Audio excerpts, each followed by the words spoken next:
Ndabona amasaha akuze ngira ngo noneho wataha ubu noneho nanjye nkiruhukira.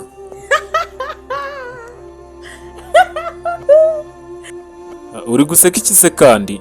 Shambwira nanjye seke. arewe Gerard Nganzo. Ahandi niho iwanjye, aha turi niho iwacu. Aho unyohereza simazi, ariko rubanda murasetsa. Ubwo rero tumaze gukora ibyo dukora, uti icyo ngaho taha. Sinaha ndagumaha.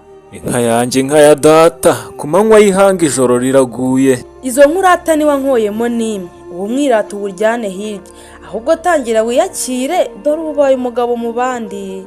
Nagutumijeho ngo nitabare, muhana itike ngo ntutege mu yawe, uzunetaho ngo ntutinda, mutamo buri kimwe ngo udasonza, ukagira ngo wenda njye ndagukunda, icyo ngukundira nakibonye, icyo ngukundira cyari icyo, n'ikindi gihe sinzacyanga, cyo ngaho rero haguruka utahe, utavaho neza amaniga yanjye.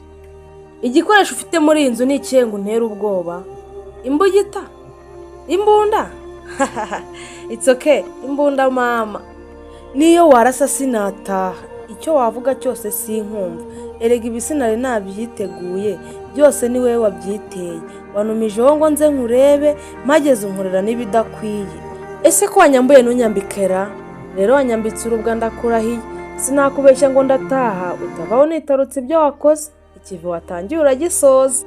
Kuko aho wasoje wahateye imbuto, si imvura wabuze aho wahinze yanaguye, nibiba ngombwa uzanasarura, dore ko byose bitangwa n'Imana. Ariko nk'ubu nkoze biki? Igisebo nk'iki nkiteye ne? Dore ubu narinzi ngo ndabisoje, uru rugamba ubu ndarusoza, niko se sha.